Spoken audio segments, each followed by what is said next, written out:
반갑습니다. 오늘 강의를 하는 이천이라고 합니다. 저의 전직을 말씀드리면 여러분 국가정보원 아시죠?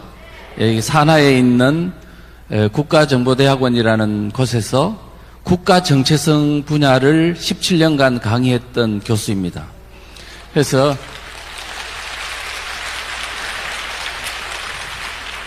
지금 오늘 주제는 마을로 간 체제전쟁이라는 주제를 가지고 제가 1시간 반 정도 강의를 진행하겠습니다.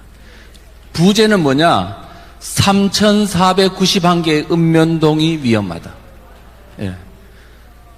우리 지금 대한민국이요, 지금 문재인 정부 5년을 거치면서 중앙만 무너진 게 아니고 마을이 심각한 사태에 직면해 있다는 겁니다. 그래서 그 이야기를 좀 하도록 하겠습니다. 지금 대한민국은 체제전쟁 중입니다. 체제전쟁이 뭐냐 하면 자유민주주의 체제, 시장경제 체제, 우리가 지금 대한민국이 건국된 그 시스템이 지금 무너지고 있는 그러한 전쟁 중이라는 겁니다. 지금 이 대한민국은요, 누구와 누구와의 전쟁이냐 하면 자유민주주의 시장경제 체제를 허물고 사회주의 체제로 가려는 세력과 자유민주주의 체제를 유지하려는 세력 간의 치열한 체제전쟁이 진행 중입니다. 일종의 느슨한 연태에 총을 들지 않는 내전이 진행 중이다, 이렇게 보시면 됩니다. 그런데 우리 국민들은 지금 그런 전쟁인 줄 모르고 자유민주주의 체제가 여전히 잘 유지되고 있는 줄 아는 국민들이 많다는 게 문제의 본질입니다. 어떻게 이 국민들을 깨울 것이냐, 이게 핵심입니다. 그런데 지금 대한민국은요, 이 체제전쟁, 반체제 세력들이 등장한 시기가 언제냐 하면 오래됐습니다. 많은 국민들은 아마 박근혜 대통령이 탄핵됨과 동시에 이 전쟁이 시작됐다고 생각하는 분들이 있는데요, 사실은 100년 됐습니다. 1918년도 소련의 러시아를 공산화시킨 레닌이 공작을 해가지고 이동이라는 사람을 포섭을 해가지고 임시정부에 투입한 게 1918년도입니다. 이렇게 하여 대한민국은 바야흐로 공산주의 사회주의로 가려는 세력이 우리 국민들 속으로 들어온 그 후에 일제시대를 거치면서 좌우의 대결이 있었고요. 또 해방이 된 후에는 어느 체제의 나라를 만들 것이냐를 두고 전쟁이 치열하게 전개됐습니다. 아시다시피 박헌영과 김일성을 중심으로 한 세력은 공산주의 체제로 나라를 만들려고 했고, 이승만 중심으로 한 우리 자유민주주의 세력은 자유민주주의 체제를 만들려고 치열한 전쟁을 벌였습니다. 그리고 3차 전쟁은 6.25 전쟁입니다. 북한의 남침을 통한 또 치열한 전쟁이 있었고, 4차 전쟁은 전쟁 이후 이승만 정부와 박정희 정부를 둘러싼 치열한 김일성이 이기냐 박정희가 이기냐의 치열한 체제전쟁이 또 있었습니다. 그리고 5차 체제전쟁은 1980년대 중반에 대한민국의 대학가에서 김일성을 수령님으로 모시는 사람들이 일군이 대거 등장하면서 그들에 의한 이제 미국을 몰아내고 대한민국을 주체 사상에 입각한 나라를 만들려고 끊임없이 노력했던, 그때로부터 지금까지 30몇 년이 지난 후에 선거로 그들이 정권을 잡고 체제를 바꾸려 하다가 기독교인을 중심으로 한 우리 자유민주주의 세력이 노력을 해서 겨우 피를 흘리지 않고 다시 정권을 되찾은 이 전쟁. 예. 이 전쟁이 지금 끝난 것이냐 하면 끝나지 않았습니다. 아직 끝나지 않은 전쟁 지속될 겁니다. 어떻게 할 것이냐, 오늘 우리가 지금 알고자 하는 바로 그 본질을 제가 말씀드리려고 서두에 그렇게 꺼냈습니다. 6.25 전쟁 때요, 북한군이 내려왔습니다. 북한군이 내려왔을 때 북한군이 전방에서는 국군과 유엔군과 싸우고 후방 마을에서는 소수의 군인들이 내려왔어요. 많이 내려오지 않았습니다. 숫자가 적기 때문에. 그래서 그 동네에 있는 공산주의를 추종하는 사람들을 협조자로 끌어들였어요. 그 사람들을 북한군을 도운 부역자라고 해서 지금도 부역자 이야기를 합니다. 그래서 북한군은 그 동네에 있는 좌익 사상을 가진 사람들을 협조를 받아서 어떻게 했느냐. 그들에게 완장을 채워주고, 빨간 완장을 채워주고, 그 동네에 있는 우익 세력을 잡으라고, 체포하라고 집집마다 가가호호 다니면서 체포했습니다. 그리고 그 사람들을 잡아다가 인민재판으로 처형하고, 젊은 사람들은 낙동강 전선에 투입했습니다. 얼마나 투입했냐? 15만 명이나. 많은 사람들이 총알바지로 죽었습니다. 그 다음에 또 쓸만한 인재들은 잡아가지고 어떻게 했냐? 북한으로 끌고 올라갔어요. 남자가 98.5%, 쓸만한 사람들 다 끌고, 국회의원도 초대 국회의 의원들 중에 50명이 끌려갔습니다. 많은 사람들이 끌려갔는데 가다가 처형당하고 죽고 그런 비극적인 사태를 경험했죠. 그런데 문제는 그때 그 사람들이 어디서 누가 체포했느냐 하면 바로 그 동네에 있는 좌익들이 다 체포하는데 협조를 해줬다. 북한군은 그 동네에 와서 누가 우익인지, 누가 경찰가족인지, 군인가족인지 알 수 없잖아요. 그것을 알 수 있는 사람은 누구예요? 그 동네 사람. 이렇게 하여 6.25 전쟁 때는 마을마다 뭐를 겪었느냐? 마을에서 일어난 체제전쟁을 처절하게 느꼈던 겁니다.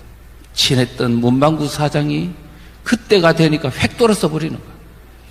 그래서 많은 사람들은 그때가 되니 이웃이 무섭더라 하는 말을 하는 겁니다.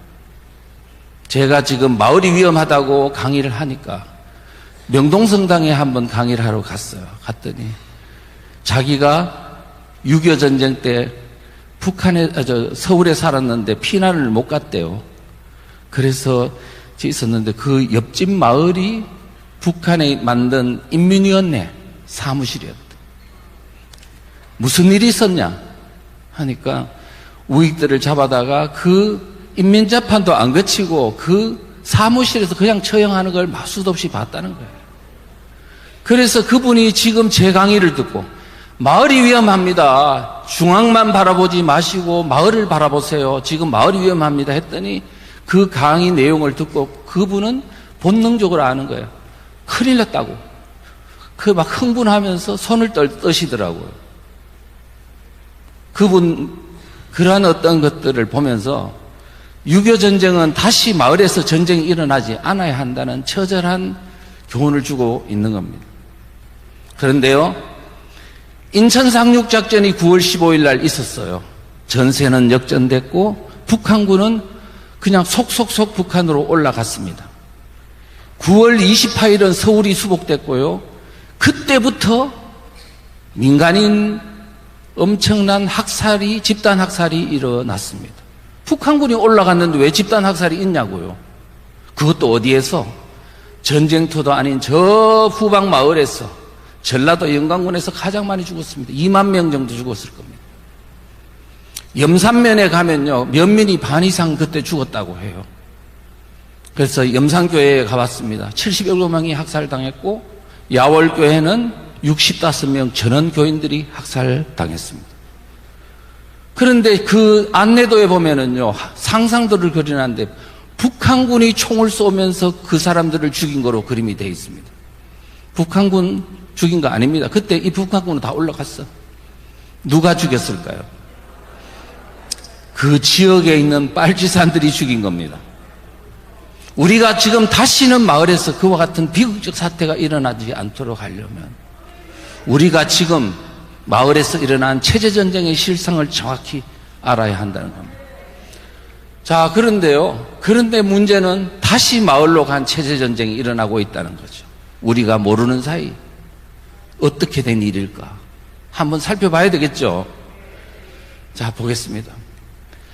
지금 주민자치기본법이라는 법안이, 이상한 법안이 발의가 됐는데 작년 1월 29일 날 더불어민주당 김영배 의원이 대표 발의를 했습니다. 제가 1월 29일 날 일어나고 불과 며칠 뒤에 여러분 국정원장을 했던 김순규 원장님 아시죠? 그분이 저한테 이제 자료를 보냈어요. 법안이 이상하니까 좀 분석해 줬으면 좋겠다고. 그래서 제가 봤죠. 심장이 멎는 것 같았어요. 야, 뭐 이런 법이 다 있나. 만약에 이 법이 통과된다면 70년간 유지되던 대한민국의 자유민주주의 체제는 이제는 종말을 고할 거라고 생각했습니다. 그래서 부랴부랴 그분에게 전화했습니다. 만약에 이 법이 통과된다면 준헌법적 사태가 일어날 것입니다. 헌법이 바뀌는 것과 같은 체제 붕괴 사태가 일어날 것입니다. 이렇게 말했어요. 그랬더니 그래? 그럼 빨리 지금 강의를 준비하자고. 그러니까 아니 지금 설날인데요. 설날이 뭐가 중요해? 그래가지고 한 50여 명의 중요한 법조계 인사들, 헌법재판관 했던 분, 그 다음에 변호사들, 그 다음에 이제 학자들, 인사들 다 모았더라고요. 설명을 쫙 했습니다. 1시간 반 동안. 했더니 심각한 게 드러났어요. 그래가지고 안 되겠다. 저는 해야 될 일이 뭐냐? 국민 깨우는 게 우선이다. 국민을 깨워야 한다. 승부는. 그래가지고 제가 불유인하게 주민자치기본법 공산화의 길목이라는 책을 썼습니다. 180페이지 정도 되는데 제가 하도 급하다 보니까 8일 만에 다 썼습니다.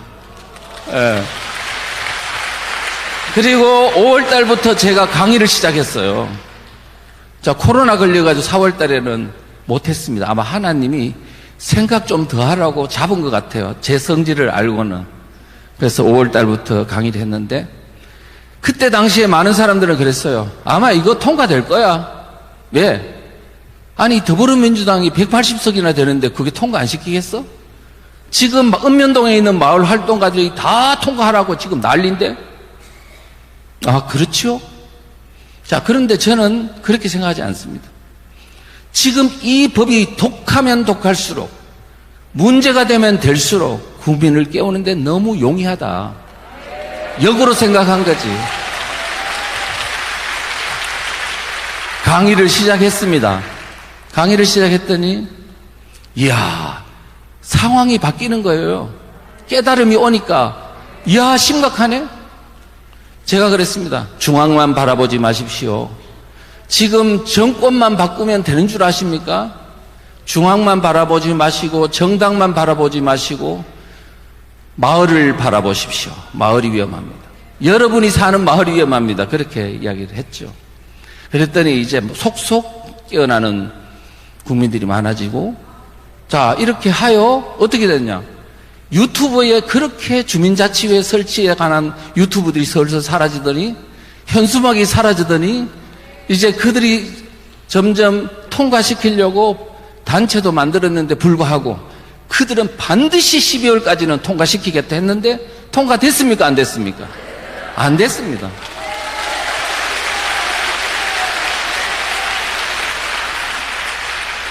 더불어민주도 당사 앞에 가서도 데모했습니다. 제가 당신네들 지금 국회의원들 이 법 독소정을 알고 지금 이거 통과시킨 거냐고.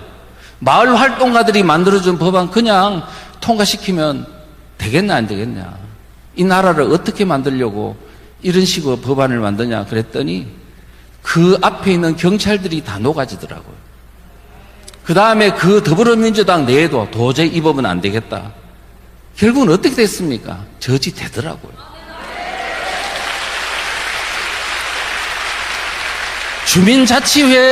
주민자치기본법만 저지된 게 아니고 마을 관련된 그 수많은 법안들을 올려놨다가 그게 다 저지돼서 브레이크 걸렸어요.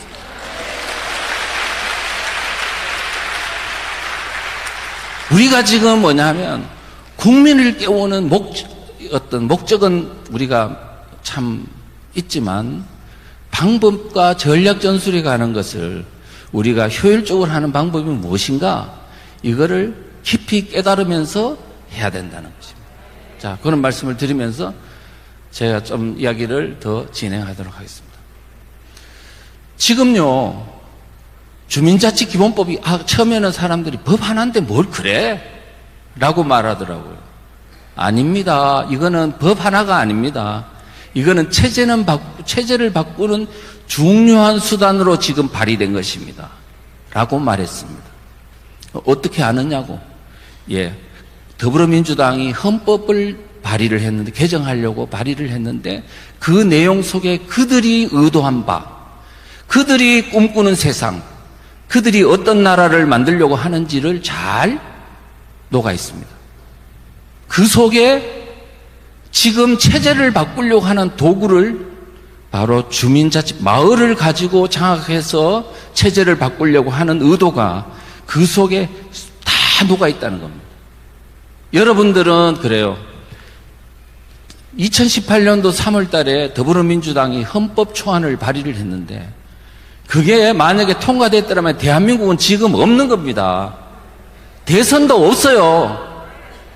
헌법이 바뀌면 그 헌법에 위반되는 모든 법률은 효력을 상실합니다.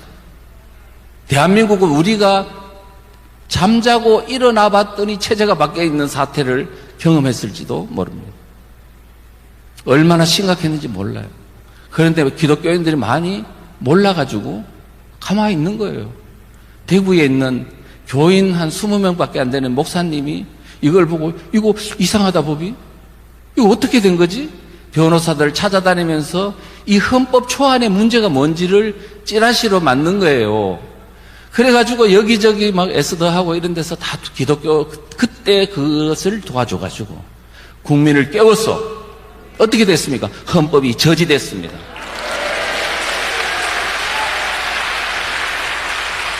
근데 헌법이 저지된 힘이 뭘까요?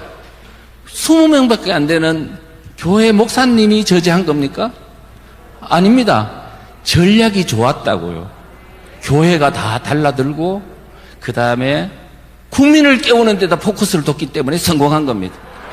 그런데 우리는 지금 기독교회에서는 저 동성애 반대, 차별금지법 반대한다고 그렇게 교회 교인들이 열심히 했는데 저지됐습니까? 왜 그럴까요? 저는 전략 전술에 미스가 있다고 봅니다. 그건 좀 이따 설명을 드리겠습니다. 자, 그러면요. 자, 그들이 헌법 초안에 어떤 게 있는지 한번 볼게요. 문재인 대통령은 정권 잡은 후 대선이 2017년도 5월 10일 날 있었는데 대선이 끝나고 한 달 지난 뒤에 전국 시도지사를 모아놓고 이런 발언을 했습니다. 연방제 버금가는 지방분권을 이루겠다.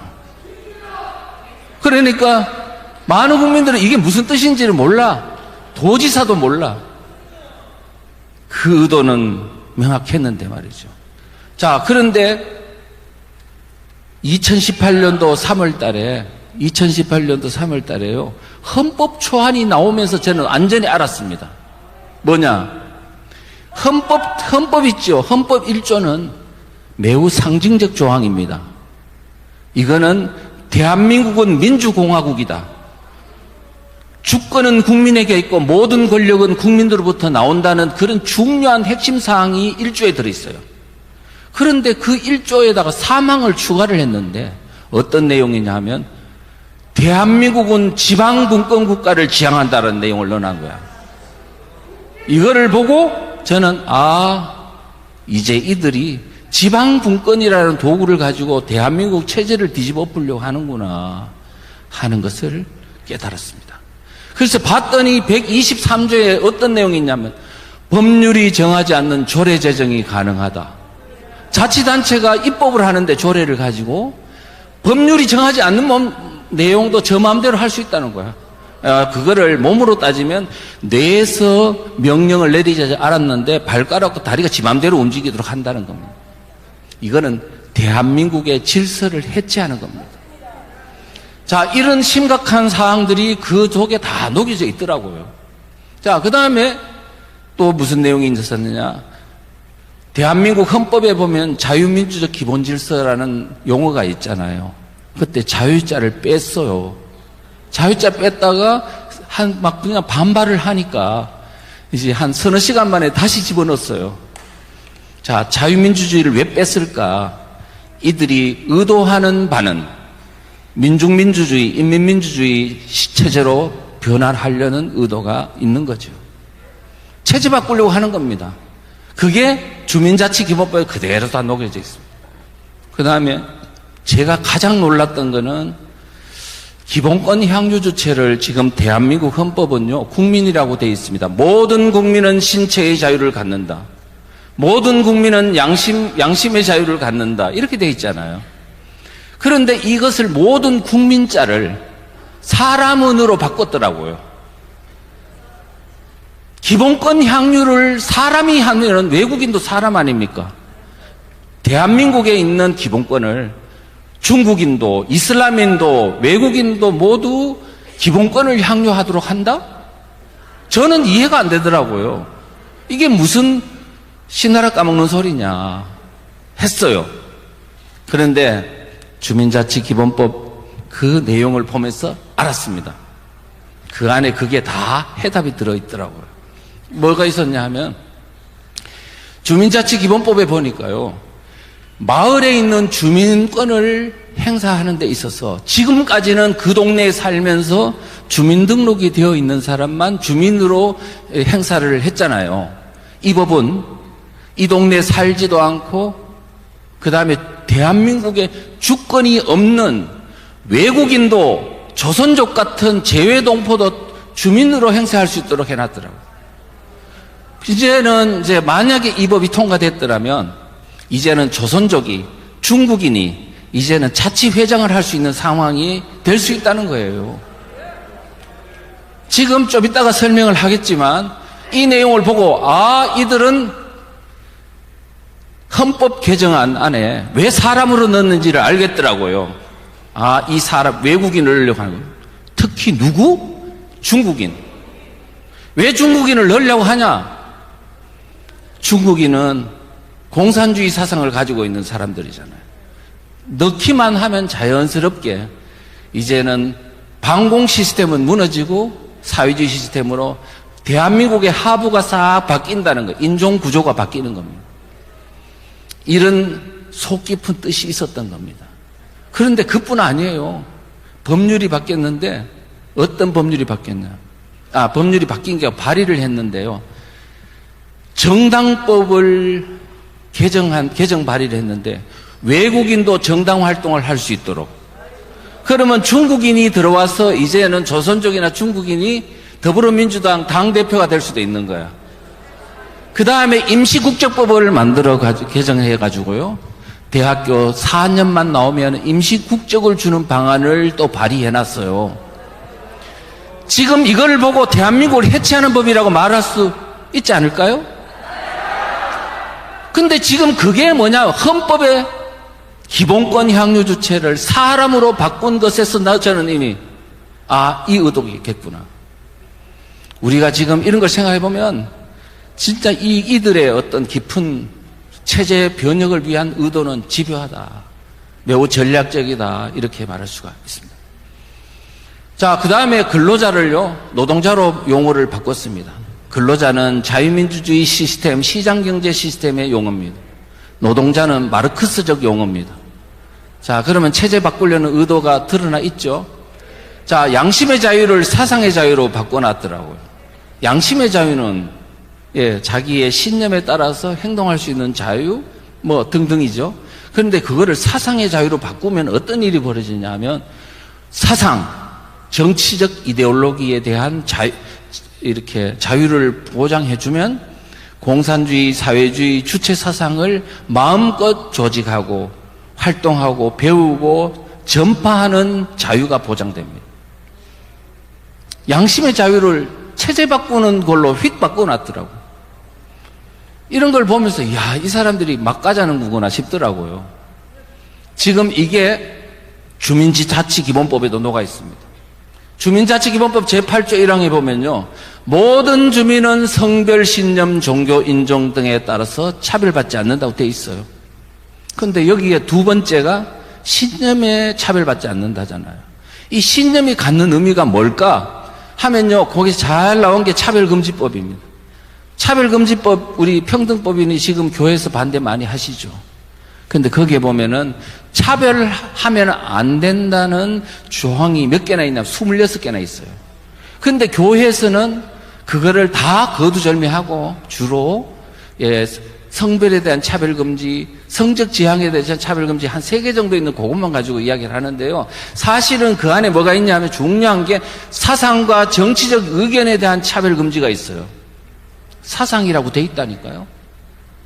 차별금지법은 대한민국을 파괴하는 법입니다. 대한민국의 자유민주 체제를 파괴하는 법이라고요. 교회만 파괴하는 법이 아닙니다. 그런데 왜 교회만 파괴하는 법이라고 이렇게 이야기를 할까요? 국민들을 깨워야 하지 않겠습니까? 지금 그랬어요. 제가 하나 덧붙이자면, 여러분, 옛날에 민노당이라고 있었는 거 아시죠? 민노당에는요, 그야말로 공산주의, 사회주의적인 인식구조가 많이 있잖아요. 그래서 20년 차 된 근무하는 사람과 금방 들어온 1년 차 사람이 월급이 똑같아요. 그거를 뭐라고 그래요? 동일노동, 동일임금이라 그래요. 만약에 동일노동, 동일임금이요, 이 헌법에도 녹아 있어요. 있는데, 만약에 이런 근로자가 동일노동에 대해서 차별할 수 없다라고 차별금지법에 그거를 적용해버리면 어떻게 되냐? 노동시장 자체가 붕괴돼 버려요. 시장이 붕괴돼 버린다니까요. 그러면 기업체가 존립할 수 있을까요? 없습니다. 학생들은 어떻게 되냐? 자, 보십시오. 대학교 나오나, 좋은 대학 나오나, 나쁜 대학 나오나, 대학원 석사, 박사 하나, 월급 똑같으면 누가 지금 시간 들이고 돈 들여가지고 박사 받겠습니까? 그때부터 전부 다 무식쟁이를 만드는 거야. 이렇게 파괴하는 법인데도 기업들이 무너지고 우리가 모든 젊은이들이 다 무너지는 이 법을 갖다 놓고도 차별금지, 성적 지향만 자꾸 이야기를 하느냐고요. 대한민국에 있는 시장경제 질서를 파괴하고 그 다음에 자유민주주의 체제를 파괴하는 어마어마한 내용이 26개나 항목이 들어있는데 그 중에 사상에 대한 차별금지 하면 국가보안법은 없어지잖아요. 근데 동네마다, 전국마다 전부 다 이제 주체사상 연구소가 만들어지고 전파하고 이런 상황이 벌어질 텐데 그걸 국민들을 깨워야 되지 않겠습니까? 물론 교회가요 그동안에 고생 많으셨어요. 차별 워낙 깨닫지 못하는 걸 가지고 그 내에 성적 지향, 성별에 대한 차별금지 문제를 가지고 교인을 깨우고 이렇게 함으로써 교인들이 깨어나가지고 지금 심각한 사태가 직면하고 있구나라는 것을 알게 한 큰 공로는 사실은 칭찬받아 마땅하다고 생각합니다. 그런데 지금 이거를 근데 15년 동안 그 정도 했으면 이제는 차별금지법 내에 그런 성적 차별만 문제가 되는 게 아니고 대한민국에 있는 경제를 파괴하고 시장을 파괴하고 자유민주주의 체제를 파괴하는 대한민국을 해체하는 법이라는 그거를 적어도 국민들한테 알려야 된다는 거죠. 교회만 이야기할 게 아니고 국민들을 나가서 선포해야 되는 겁니다. 그래야 나중에 세월이 지나서 교회가 앞장서서 대한민국 체제가 수호할 때 그 공로를 교회가 받을 수 있는 겁니다. 야, 그때 나라가 위태로울 때 대한민국 기독교는 그때 앞장서서 우리를 깨워줬다. 그래서 이 나라가 지켜졌다. 거기에 성공하면은 지금 네오막시즘으로 무너지고 있는 유럽 교회도 살리고, 미국 교회도 살리고, 할 수 있는 겁니다. 북한이 무너지면요, 그냥 통일하면 될까요? 주체사상의 신념화가 된, 세뇌가 된 2300만 명이 그냥 바로 이렇게 들어가 유권자가 되면 어떻게 될까요? 한국만으로도 힘든데. 그래서 지금 우리가 해야 될 거는 뭐냐? 우리가 먼저 깨닫고 사상교육을 받아서 이제는 나가서 사마리아와 땅끝까지 사상교육을, 반공적 기독교를 가르치는 전사가 돼야 된다는 거예요. 그래야 중국도 무너뜨릴 수 있습니다. 중국이 개혁개방으로 왔잖아요. 중국이 개혁개방으로 왔는데 30년 개혁개방했는데 자유민주주의 사상을 갖게 됐습니까? 러시아가 됐습니까? 베트남이 됐습니까? 삼성전자 다 지금 기업들 철수했습니다. 베트남에서. 왜? 이미 한 번 세뇌된 사상이 해소되지 않더라. 어떻게 해소할 거냐? 사상은 특별히 거기에 맞는 해독제를 계속 공급해 줘야만이 해소될 수 있는 심각한 질환이라는 겁니다. 우리가 그렇지 않고 그냥 방치해가지고 해소될 문제가 아니라는 것을 아셔야 된다. 자, 그래서 우리가 다시 돌아가면 주민자치법에는 사상이 내포되어 있습니다. 신념에 대한 차별금지.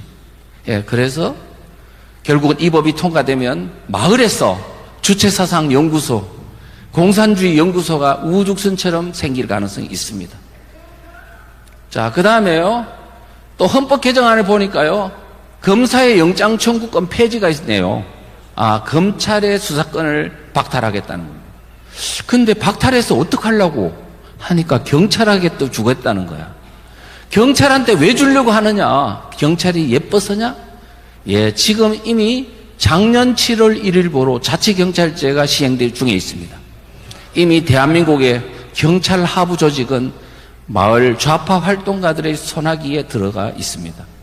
그래서 검찰 기능을 없애고 이미 헌법에 들어가 있는 걸 보니까 이미 다 계획된 거예요.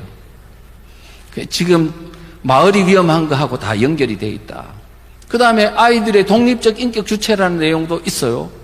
아이들이 독립적 인격 주체라는 건 성경에도 나와 있잖아요. 부모도 자식을 인격체로 존중해야 줘야 되지요. 그런데 이거를 왜 넣어놨을까? 뭔가 의도가 있지 않을까? 예, 있습니다.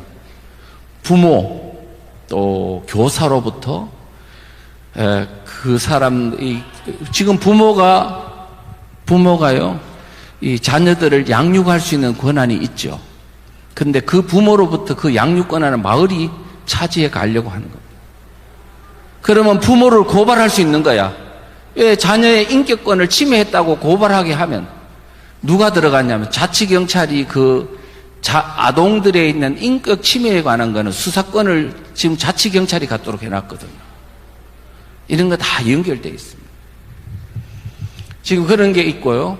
그 다음에 지금 교육부에서 만든 지금 자료들 마을 교육 공동체를 지금 준비해 왔다가 지금 뭐냐면은 그 다음에 이제 입법으로도 지금 발의되어 있는 상황인데 그 자료를 보니까 이렇게 되어 있습니다. 이제 읍면동에 있는 모든 교육기관은 통합관리하겠다. 교사도 통합관리하겠다. 하면서 슬로건이 있어요. 뭐냐? 요람에서 무덤까지. 타가소에서부터 저쪽에 성인이 죽을 때까지 관리하겠다. 그 다음에 한 아이를 키우기 위해 온 마을이 필요하다. 마을이 아이들을 키우겠다는 거예요. 벽돌 찍듯이 사상교육을 시키면서. 여러분들이 지금 이와 같은 의도를 보시면서 놀라지 않습니까? 어떻게 해야 될까요? 막아야 되겠죠. 자, 그 다음에 이 헌법 개정안에 보면 국민 발의 발안제가 있고요. 국민 소환제가 있습니다. 국민 발안제라 하면 50몇 명만 모으면 법률안도 만들 수 있다. 국회가 법률안을 만들도록 되어 있는데 이거를 우리 주민들도 국민들도 50만 명만 모으면 입법을 할 수 있도록 권한을 주자는 겁니다. 직접민주주의라는 이름으로. 이렇게 되면 어떻게 되냐? 아니, 민노총만 해도 120만 명 아닙니까? 50만 명 모으는 건 식은 죽 먹기 아닙니까? 그런데 지금 마을이 장악당하면 대한민국의 3,491개 읍면동이 좌파 마을 활동가 수중 아래 들어가고 돈을 주고 주민들을 매수할 수 있도록 해놓으면 그 사람들을 50만 명 모으는 식은 죽 먹기 아닐까요? 멋대로 이제는 입법도 발의할 수 있습니다. 그 다음에 또 국민 소환제도 있습니다. 일정 규모의 국민만 동의하면 국회의원을 해임시킬 수 있다. 이제 입법부를 무력화시키려고 하는 겁니다. 그런데 입법부만 그럴까요? 예, 지방의회도 아마 하자고 그럴 거고 시도지사도 나아가서는 구청장, 시장, 군수도 이제 나아가서는 국민 소환제 하자 그럴 겁니다. 그럼 모아가지고 이미 하부가 그들의 손아귀에 주민들이 장악당하면 이제 그 규모를 모아가지고 시장도 내려와라, 구청장도 내려와라, 도지사도 내려와라. 그러면 이제 모든 지금 현재에 있는 대의제 민주주의 하에서의 어떤 정치인들은 다 마을을 장악한 그들에게 복종하게 될 것입니다. 이렇게 심각한 의도가 숨어 있는데 말이죠. 마을이 위험한 줄 모르고 있다는 것은 뒤에 지금 우리를 찌르려고 하는 무서운 어떤 강도가 나타났는데 앞만 바라보는 그런 것과 같습니다. 자, 그 정도 하고, 그래서 제가 좌파들이 그냥 제가 한 게 아니고 그들의 강의라든가 자료라든가 이런 걸 다양하게 보면서 제 나름대로 이렇게 그림을 그려봤습니다. 자, 가장 하부에는 문재인이 말했던 것처럼 촛불 국민이 있습니다. 그들을 좋아하는 국민들은 촛불 국민이라고 해요. 좌파 국민이죠. 우파 국민들은 뭐라고요? 보수 세력은 괴멸시켜야 될 국민입니다. 국민을 둘로 나눠요. 이게 바로 이념을 따라서 국민을 나누는 건데 이게 엄청나게 위험하다는 거는 6.25 전쟁 때 마을에서 일어난 전쟁이 우파와 좌파 간에 나눠가지고 좌포로 하여금 절대 권력을 갖고 우파들을 학살하고 했던 이유입니다. 이제 우리는 6.25 전쟁을 겪었던 분들은 다시는 그와 같은 불행한 사태가 우리 앞에 나타나서는 안 됩니다. 국민을 둘로 나눈 것은 이거는 죄악이다. 우리는 국민 통합을 이야기하는데 그들은 이념적 통합을 이야기하는 겁니다. 그런데 지금 그게 국민만 둘로 나누는 게 아니고 알고 봤더니 주민을 둘로 나누고 있는 거야. 그래서 이제는 마을 주민들을 믿을 수 없는 상황에 이르게 되는 거예요. 자, 그래서 이제 촛불 국민이 있고 직접민주주의라는 이름으로 마을 활동가들이 주민을 딱 장악하고 그들이 뭘 하느냐? 국회도 장악하고 행정부도 장악하고 법원도 장악하고 그 다음에 그들을 끌어내릴 수 있도록 그 다음에 지방자치단체들을 주물락 할 수 있도록 지금 해놓고 있다는 겁니다. 이재명 지사가 만든 책 대한민국 혁명하라는 책에 보니까요 이런 내용도 있더라고요. 앞으로 지방에 지방법원장을 선거제로 하겠다는 내용.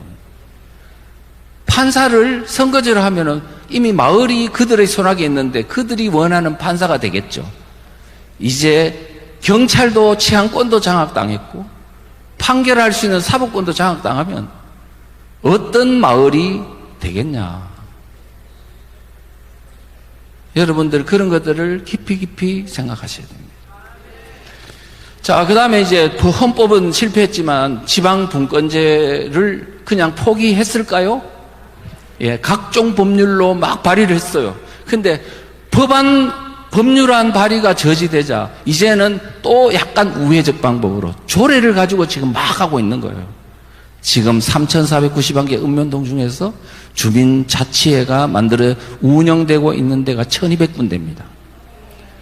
그래서 우리가 지금 지금 지방의회를 다수를 장악하고 있는 지금 상태에서 이거를 지금 마을 공동체와 관련된 조례들을 전부 폐지해야 됩니다. 예.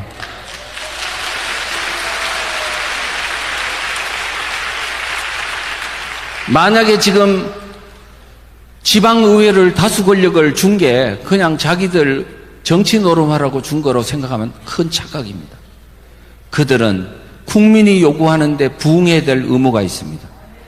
그래서 그들은 사상 공부를 해야 합니다. 그 다음에 마을이 위험하다는 내용을 들어야 합니다. 그리고 그들이 나가서 국민 대신 의회에서 싸워야 합니다. 안 싸우면 나중에 그러다가 나라가 진짜 마을이 장악하고 그들에 의해서 대한민국 체제가 넘어간다면 이 시대에 이렇게 표를 많이 줬음에도 불구하고 똥인지 된장인지 몰라가지고 방치하다가 결국 나라를 잃은 슬픔에 직면한다면 역사적 죄와 어떤 그런 큰 어떤 징계가 기다리고 있을 거라고 생각합니다. 자, 그러면 이 좌파 마을 활동가들이 하루아침에 마을을 장악했느냐 이렇게 생각할 수 있습니다. 그런데 그렇지 않습니다. 오래됐습니다. 이 좌파 마을 활동가들이 마을로 내려간 것은 약 한 20년 전부터입니다. 제가 한 10여 년 전에요 강원도에 강의를 갔어요. 갔더니 한 군인이 그러시더라고. 아니 교수님 혹시 귀촌귀농운동이라는 거 아세요? 그러더라고요. 아 모르겠는데요. 아니 그 사이트 한번 가보세요. 난리예요 난리. 그러더라고요.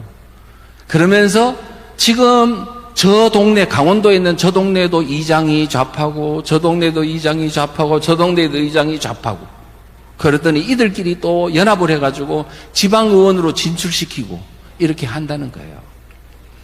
나중에 강원도만 그런 게 아니고요. 봤더니 경북에도요, 봉안이, 의성이니, 안동이니 이런 지역까지 지금 좌파 마을 활동가들이 완전히 다리를 틀고 있어요. 그래가지고 이들이 경제공동체, 협동조합이니, 마을학교니 이와 같은 다양한 어떤 직능을 가지고 활동을 또 엄청 잘하잖아요. 능력이 있으니까. 인맥이 또 잘 돼 있으니까. 그렇게 그 지역에서 오랫동안 하면서 유지가 되는 거예요. 이제는 표를 몰고 다닙니다. 그러니까 지금 군수라든가 그 다음에 도지사에 나온 사람들이 그 사람을 무시 못하는 거야. 지금 그 사람들 도지사들이 왜 우파인데 왜 어정쩡하냐 그랬더니 지금 거기에 다 묶여 있는 겁니다. 우리가 그래서 지금 이 상황을 20년 동안 우리는 내몰라라 해온 우리 우파 세력들의 죄가 사실은 큽니다. 마을이 위험하다고 이야기해도 알아먹지를 못하는 거예요. 그럼 부부는 또 알지요. 그렇지만 전체를 관찰할 수 없으면 결국 대응하기가 어렵거든요. 자, 그 다음에 이제, 이들은요, 마을에 가서 농산물을 있잖아요. 안 팔리는 농산물을 또 팔아줘. 좌파 그 판매망이 있잖아요. 아이쿱 생협, 한살림, 뭐 이런 등등 대형 소비형 그 공동체들이 있거든요. 그걸 통해가 농산물을 막 팔아주는 거야. 이러니까 농촌에 있는 안 팔리는 노인네들 힘들어가지고 하는데 그 고민 다 털어주니까 그 양반들이 완전히 그 좌파 마을 활동가들한테 마음을 다 뺏겨버리는 거예요. 지금 그 다음에 또 우리 한국형 모델은 없냐 했으면 있습니다. 마포의 성미산 마을이라고 있는데요. 사회주의 공동체 마을입니다.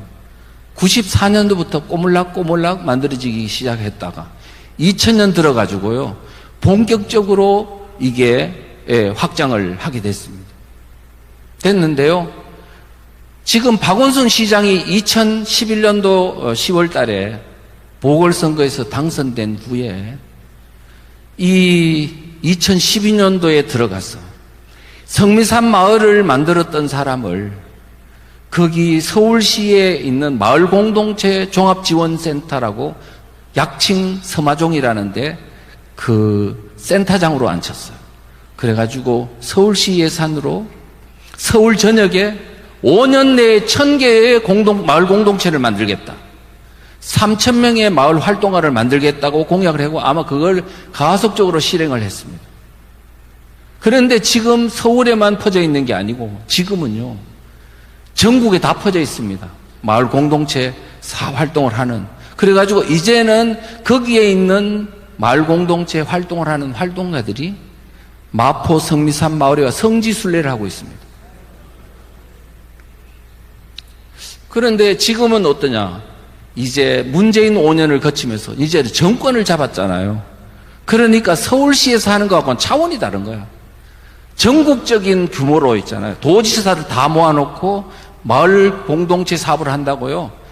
엄청난 행사도 하고 도지사들 꾸어 삼고 해가지고요. 지금 그거를 4년 동안 추진했습니다. 제일 적극적으로 호응한 데가 어딘지 아세요? 대구였습니다. 대구. 권영진 시장. 제가 그래가지고 대구 권영진 시장 앞에 가가지고 데모했습니다. 제가 대구 출신인 내가, 경북대 법대를 나온 내가 어떻게 하다가 운명이 이상해가지고 대구시장 앞에서 물러가라고 당신 정신 차리라고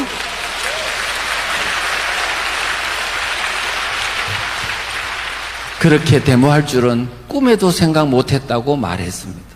제가 그래도 공직에 있었던 사람이고 국정원에 있었던 교수 출신이 그래서 이 시장 앞에서, 대구시장 앞에서 데모한다는 건 참 난감한 일이더라고요.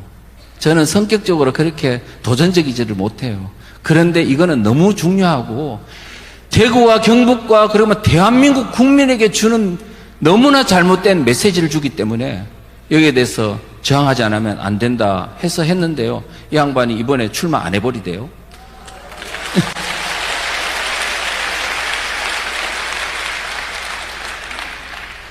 자, 그래서 지금 이제는 이게 전국적인 그런 상황이 됐다는 말씀을 드리고, 그 다음에 지금 마을 공동체 이게 어디에서 지금 가장 벤치마킹을 했느냐 하니까 베네수엘라 모델을 벤치마킹한 거예요. 지금 이 베네수엘라 모델, 자, 차베스라는 사람이 1998년도에 선거로 대통령에 당선됐습니다. 그리고 20년 만에 나라를 완전히 박살내버렸습니다. 그런데요, 그때 이 베네수엘라의 차베스가 머리가 아주 영리한 것 같아요. 그래가지고 이 사람이 영구 집권을 하기 위해서는 어떻게 해야 되느냐 여러 가지를 고민하다가 아마 주민자치의 모델을 개발한 것 같아요. 부정선거 모델하고 주민자치의 모델을 개발했습니다. 해가지고요, 그래 놓으니까 또 한국에 있는 이 좌파들이요, 세계적으로 능력이 뛰어나고 전략 전술이 뛰어나기는 세계 1위입니다. 이 사람들이 그거를 가만히 놔뒀을까요? 바로 전문가들을 초빙해가지고 세미나도 개최하고 책을 만들어서 연구하고 했습니다. 제가 그 책을 쭉 읽어봤습니다. 2007년도에 만든 책이에요. 그러니까 얼마나 오래전부터 준비했느냐고.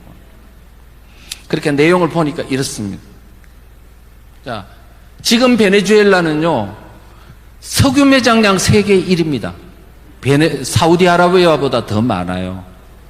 그런데 어찌된 일인지 2018년도에 물가 상승률이요, 놀라지 마십시오, 1년에 600배가 올랐어. 살 수 있어요? 그런데 이제 안 되니까 화폐 개혁을 하고 진정 국면에 좀 들어가긴 했습니다만 작년의 경우 물가 상승률이 연간 6배. 이 정도 되면요, 경제가 운영될 수 있을까요? 물건이 유통될 수 있을까요? 불가능합니다. 불가능해. 싹 그냥 빗자루로 마당 쓸듯이 경제 생태계가 싹 쓸어가 버리는 거예요. 이제는 취직할 데가 없어요. 그래서 국민의 20%는 해외로 망명해버리고 지금 중산층조차도 쓰레기통을 뒤져야지 먹고 사는, 그러면서 살인율 세계 1위, 살 수 없는 나라가 돼버렸습니다. 축복받은 나라를 이렇게 망칠 수도 있어요. 그런데 여기서 궁금증이 생깁니다. 왜 이렇게 나라를 망쳤는데 왜 차베스와 마두로에게 계속 표를 줄까? 이상하지 않습니까? 많은 사람들은 그거 포퓰리즘 때문이야 라고 이야기합니다. 포퓰리즘도 어느 정도지. 나라를 망치면 뭔가 국민들이 깨닫는 게 있을 거 아닙니까? 그런데 왜 그들에게 계속 표를 주냐 하니까 이미 마을에서 마을 활동가들 좌파들한테 장악당해서 그렇습니다. 이제 먹고 살 수 있는 길이 없는데 마을을 지배자들에게 잘못 보이고 밉보이면 내가 생존이 가능하냐고요. 완전히 경제권을 딱 장악하고 있는데, 행정 통치권을 장악하고 있는데 어떻게 그 소나기에서 벗어날 수 있냐고요. 자유의지는 작동 불능입니다. 자유가 있을 때, 내 돈이 있을 때 자유를 이야기하고 독립을 이야기하지, 이미 모든 내가 생존의 문제에 막바지에 부닥치면 그건 불가능하다는 겁니다. 옛날에 어른들이 그때 죽도 못 먹었어 그러면 어린애들이 뭐라 그럽니까? 그러면 라면 먹으면 되잖아. 라면이 없는 상황이니까 문제지. 생각해보면 우리가 너무 낭만적인 거예요. 자, 그래서 그 마을을 장악한 베네수엘라 모델을 한국에 가져오는 것이다. 자, 나라를 그렇게 되면은 그 나라는 어떤 나라가 베네수엘라의 후속 모델의 나라가 됩니다.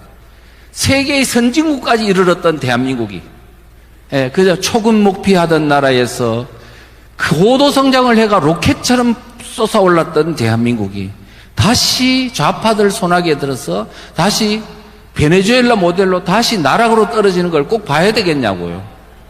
막아야 되겠죠.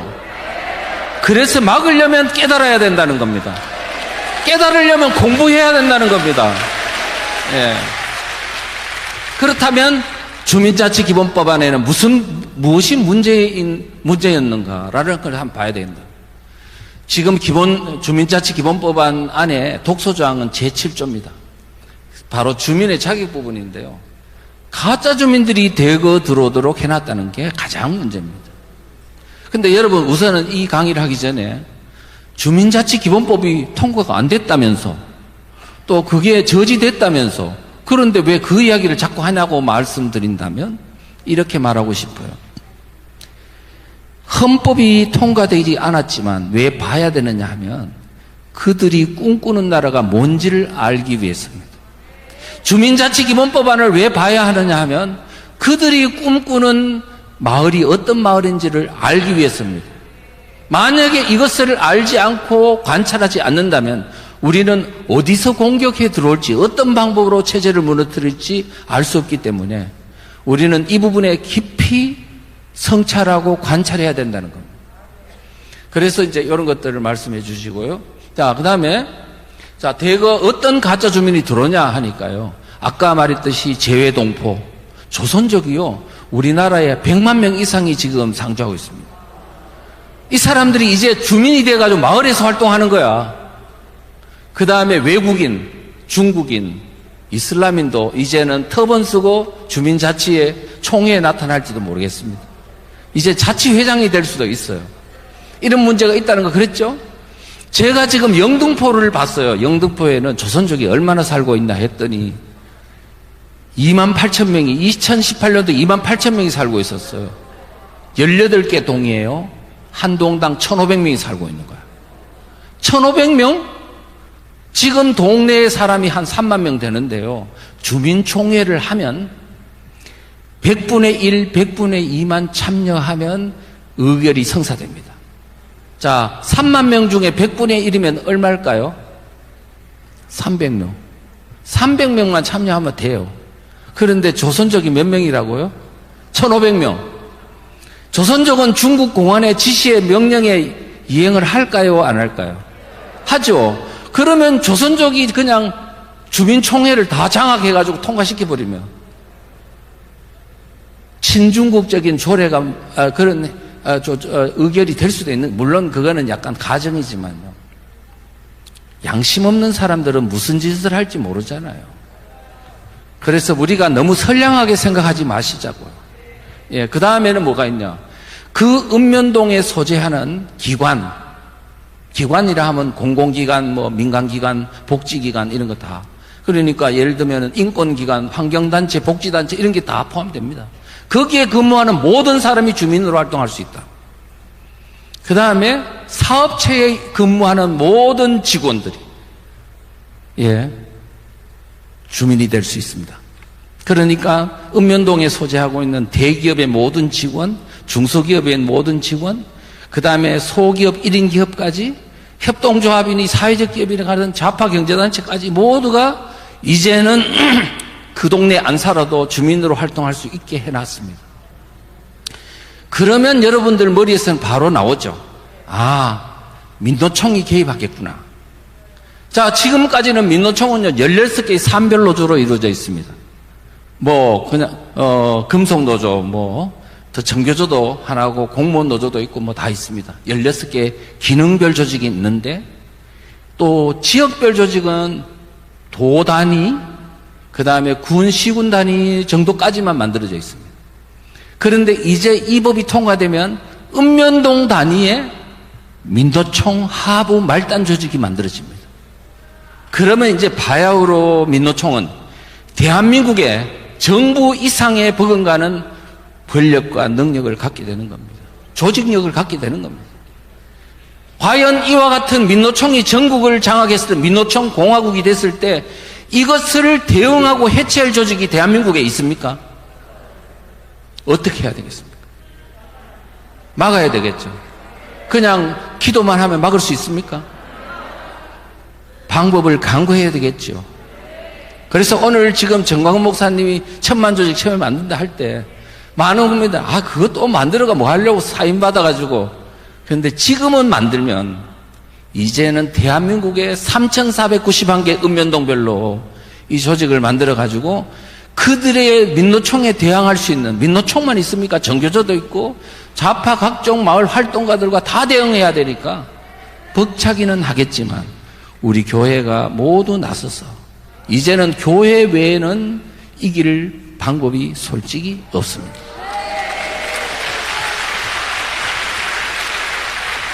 그런데 지금요, 어떤 문제가 있는지 아세요?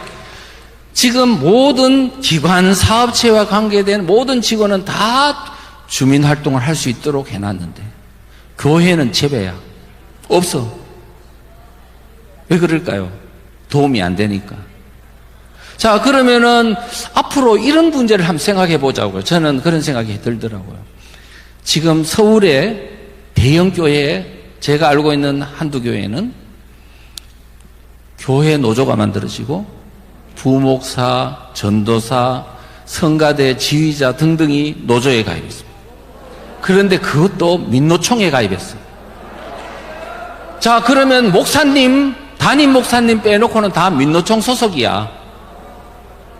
이제 큰 교회가 다 이렇게 민노총이 장악하는 교회가 되면 이제 남는 거는 독립된 교회는 조그마한 교회뿐이에요. 이제 이렇게 되면은 이제는 교회는 저지할 수 있을 것 같은데 알고 보면은 이미 벌써 뺏겨버린 거야. 진지를. 여러분, 이 전쟁이 간단한 전쟁은 아닙니다. 여러분들은 지금 그래서 뭐냐 하면 공부하셔야 된다는 거예요. 적을 모르고 어떻게 이깁니까? 그렇지 않습니까? 예, 그렇습니다. 자, 그 다음에 주민총회야. 이제는 이런 많은 가짜 주민들이 대거 들어와서 주민총회를 애워싸고 장악합니다. 자, 그렇게 되는 걸 보면, 아, 주민총회든 그들의 입장을 대변하고 그들에 의해서 결정되는 기관이 되겠구나.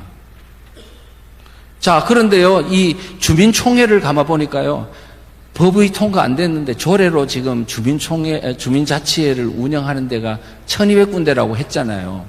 조례를 제가 분석을 좀 해봤습니다. 그랬더니 조례에도 다 이 가짜 주민들이 들어와서 활동할 수 있도록 해놨어요. 사실 조례 안에는 보면 주민들이, 가짜 주민들이 들어오는 게 아니고 그 주민자치회 한 50명 내 위원들만 할 수 있도록 해놨는데 실제로 운영은요, 가짜 주민들이 주민총회에 나타날 수 있도록 이 위법적인 지금 행동들을 하고 있습니다. 자, 거기에 보면 재밌는 거 있습니다. 주민총회에 참여하는 나이 기준인데요. 자, 어떤 데는 18살, 15살도 있는데요. 지금 연희동은요, 만 10세 이상 주민총회에 참여할 수 있다. 울산에 있는 병영이동이라는 데는요, 만 8세 이상이 참여할 수 있다.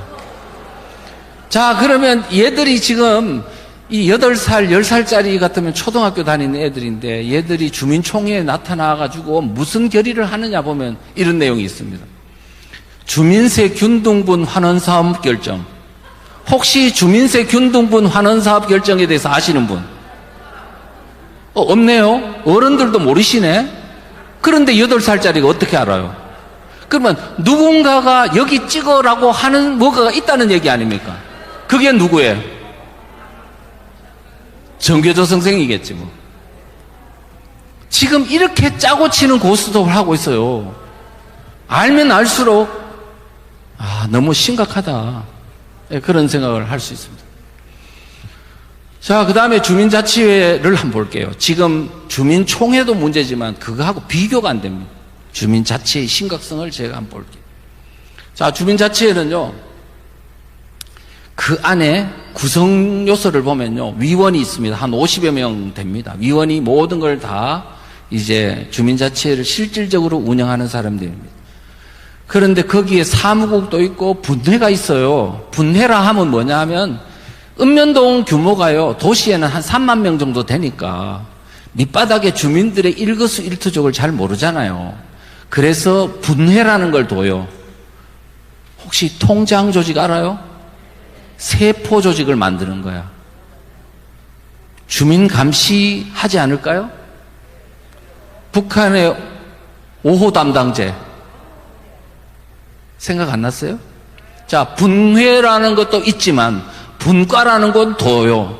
분과는 어떤 거 있냐고 물으신다면, 복지분과, 환경분과, 아동분과 뭐. 자, 그러면 환경분과가 있다 이거예요. 30명이 구성원입니다. 좌파들이 30명이 들어가가지고 그 지역 내에 있는 교회를 쑤시고 다니는 거야. 오늘 이 교회 코로나 방역 수칙 지켰어요? 종탑이 지금 썩었네? 이렇게 청소 안 했네? 그러면서 이게 자꾸 고발을 조치하고 이렇게 하면 교회가 견뎌낼 수 있겠습니까? 아동분과가 있습니다. 지금 혹시나 지금 유년주일학교 교사들이 뭘 가르치나요? 지금 아이들한테 혹시 인격 침해적인 요소는 없나요? 종교 차별을 하고 있는 건 아닌가요? 교회가 존립할 수가 없습니다. 그것도 마을에서 일어나면 믿을 수 없는 사람, 이제는 그때부터 모든 사람이 불신 단계로 들어가는 겁니다. 우리가 진짜 이런 어떤 국가 권력이 통제하는 것보다 마을에 있는 인근 이웃이 우리를 통제한다고 생각할 때 얼마나 고통지수가 높아지는지는 6.25 전쟁이 잘 말해주고 있습니다. 마을에서 일어난 체제전쟁. 그 심각성을 우리가 아셔야 한다는 겁니다. 자, 그 다음에는 지금 어떤 일이 있냐면 이 주민자치회가요, 얄궂게도 너무나 주민들에 대한 모든 정보 수집 권한을 부여해놨어요. 어느 정도냐 하면요, 지금 주민자치회가, 좌파마을 활동가들이 장악하고 있는 주민자치회가 그 소속 주민들에 대한 모든 정보 있죠. 주민등록번호, 전화번호, 휴대폰 번호 뿐만 아니고 모든 범죄 정보, 경찰 정보, 법원 정보, 출입국 정보, 모든 거를 교육 정보까지 다 수집할 수 있는 권한을 부여해놨어요. 그런데 누구한테 수집을 요구할 수 있느냐 하면 정부 부처한테 요구할 수 있어요. 법무부한테도, 경찰청한테도, 관세청, 국세청한테도 요구할 수 있고 그 하부 조직한테도 요구할 수 있어요. 경찰서장한테도, 파출소장한테도 요구할 수 있어요. 이런 이따위의 어떤 권한을 주민자치의 좌파 마을 활동가들한테 주도록 해놨더라고. 그래서 헌변이라는 단체가 있는데 거기에 구상진 대표 변호사는 이 법은, 이 권한은 현행법상 국회의원과 대통령도 못 갖는 권한이라고.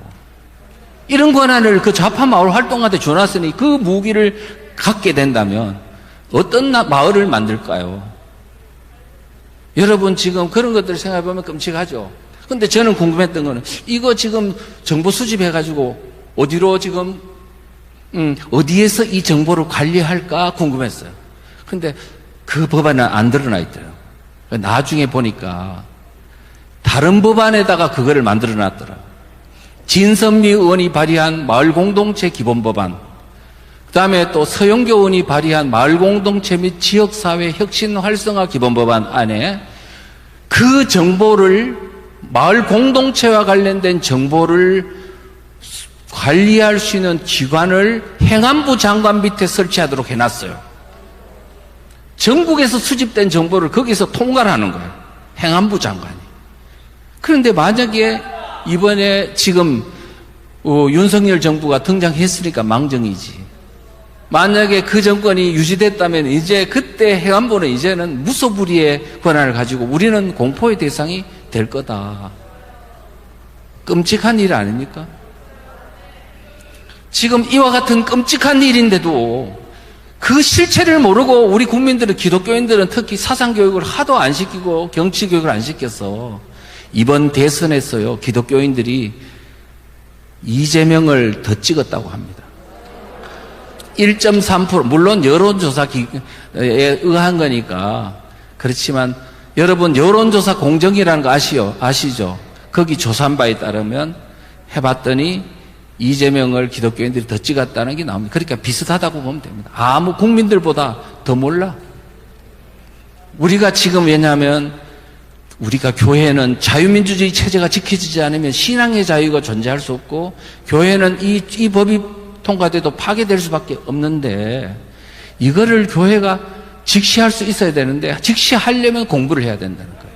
네. 자, 그 다음에 주민자치회가 주민대상으로 차별금지법을 지금 시행하도록 되어 있습니다. 주민자치법 안에 뭐가 되어 있냐면 모든 주민은 성별, 신념, 종교, 인종 등에 따라서 차별받지 않는다고 되어 있기 때문에 지금 이거예요. 차별금지법이 통과되지 않아도 이 법만 통과되면 차별금지법이 통과된 것과 같은 효과를 거둬요. 그런데 그게 고통지수가 차별금지법이 통과된 것보다 더 고통스러울 거예요. 왜? 마을에 있는 이웃이 우리를 통제를 하기 때문에. 그런 걸 아시고요. 그 다음에, 그 정도로 생각을 하시면 되고요. 그 다음에 또 뭐가 있냐면, 아니, 이런 것도 있어요. 주민과 주민자치에는 노동, 인권, 환경, 복지 등 관계법령에 규정한 책임사항, 사회적 책임사항을 준수해야 된다. 이건 지금 노동, 인권, 환경, 복지는 네오막시즘이거든요. 변종공산주의라고요. 이 유사한 주변에 있는 다양한 네오막시즘적인 체제 변혁 그 법령을 모두 다 주민들은 준수하라고 딱 엄명을 내리고 있는 거예요. 무섭지 않습니까? 그러니까 이 법이 통과되면요, 지금 이 네오막시즘에 의한 것이 바로 지금 차별금지법, 동성애 뭐 그런 성적 지향 이런 게 다 네오막시즘이잖아요. 교회를 파괴하기 위한. 지금 이게 다 그대로 마을에 적용된다는 거야. 그런 것들을 우리 아셔야 됩니다. 자, 그 다음에 이제 주민자치회가요, 엄청난 재정 권한을 보유하도록 해놨어요. 주민자치회가 국가로부터, 자치단체로부터 많은 경비를 전부 일부를 받도록 해놓고, 특별회계 운영도 할 수 있도록 해놓고, 기부금도 받을 수 있도록 해놓고, 수익사업도 할 수 있도록 해놨어요. 난리예요, 난리. 자, 그런데요, 특별회계 운영을 보니까요, 그들의 자료에 따르니까 국가균형발전 예산이라는 게 있더라고요. 그게 액수가 얼마냐? 놀라지 마십시오. 175조야. 175조인데 그 마을 활동가들이 그 자기들끼리 토크하고 글 써놓은 데를 보니까 175조의 30%를 주민자치회한테 줘야 된다. 또 제주도에 있는 어떤 좌파 교수는 175조 전액을 주민자치회한테 줘야 된다. 그리고 그거를 마을에 총류로 하고 거기에서 나오는 수익금은 모든 주민들에게 n분의 1로 나눠줘야 된다고 돼 있어요. 그러면 이 돈을 받은 노인네들은 좋아할까요? 안 좋아할까요? 마음이 뺏길까요? 안 뺏길까요? 그러면 그들에게 복종할까요? 안 할까요? 그래서 장악하는 겁니다, 이게. 그뿐 아니에요. 그거는 약과예요, 약과. 수익사업을 할 수 있다는 거야. 수익사업을 할 수 있는데 어떤 업종 구분이 없어요. 아니, 공권력을 가진 기관이 수익사업을 하면, 회사를 만들면 그 경쟁업종은 어떻게 되는 거예요? 전국에 3,491개 읍면동에 막 읍면동별로 이 사업도 만들고 저 사업도 돈 된다면 다 만들어버리면 시장경제 질서에 의한 중소기업과 자영업체는 그거 다 몰락인 거지. 그래서 결국은 베네수엘라 모델이 되는 거라니까요. 청소가 돼버리는 거, 청소가. 그 다음에요, 저는 대기업도 온전하지 못한다고 생각해요. 왜 그러냐? 지금 이 법에 따르면요, 제21조라고 국공유 재산을 활용할 특례를 두고 있는데요, 주민자치에는 부동산을 수요할 수 있다고 돼 있어. 이제 어떤 부동산이요? 국가의 소유 부동산, 국유, 그다음 시유지, 군유지 있잖아요. 그거를 저가로 매수할 수 있는 권한이 있어. 그 다음에 매수가 안 되는 경우에는 어떻게 돼 있냐면 무상 사용할 수 있는 권한을 부여해놨어. 그러면 이 부동산을 가지고 활용을 하지 않을까요? 공공주차장도 만든다, 마켓도 만든다, 힐링센터도 만든다, 온갖 사업을 벌일 거예요. 근데 그러면 아마 중소기업 자영업자들은 초토화될 겁니다. 자, 되는데 더 중요한 건 그 부동산을 가지고 주택사업을 하는 경우입니다. 주택사업, 집 짓는다고요. 자, 그러면 대장동 사태가 모든 읍면동에서 생길 수 있다는 거예요. 수익이 엄청나잖아요, 도시지 같은 데는. 거기서 나오는 돈이 그들의 손아귀에 들어가요. 주머니에 들어가는 거예요. 일부는 이제 주민들한테 또 나눠주고. 하나 난장판이 될 겁니다. 저는 대한민국이 만약에 이 법이 통과된다면 저는 어떻게 생각하냐면, 세계에서 한 번도 보지 못한 좌파 마피아의 나라가 될 거라고 생각합니다.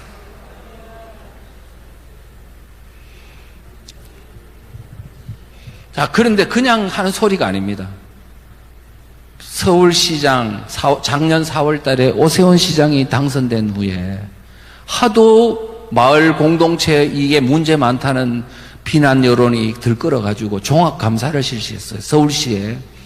그랬더니 종합감사가 아주 난리예요. 박원순 시장이 집권했던 10년 동안 시민단체에 서울시 예산을 지원해 준 게 1조 원에 이른다. 서울시 예산은 그들의 먹여 살리는 ATM기 현금 인출기로 전락했다고 이렇게 비판을 했습니다. 그리고 그 좌파 마을 활동가들이 서울시 임시직 공무원으로 들어가고 거기서 자기들이 돈 나눠주고 또 위탁 해가지고 온 좌파 단체들이 다 먹거리 생태계를 만들어 줬더라고. 그게 다 드러났습니다. 제가 지금 꾸민 말 아닙니다. 이게 지금 대한민국 전역에서 일어날 겁니다. 자, 근데 마을 경제 공동체도 있습니다. 주민자치를 이야기하니까 이거는 어떻게 보면 행정 통치 시스템이라고 본다면 그거 말고 이제 경제 공동체를 또 만드는 작업을 오랫동안 해왔습니다.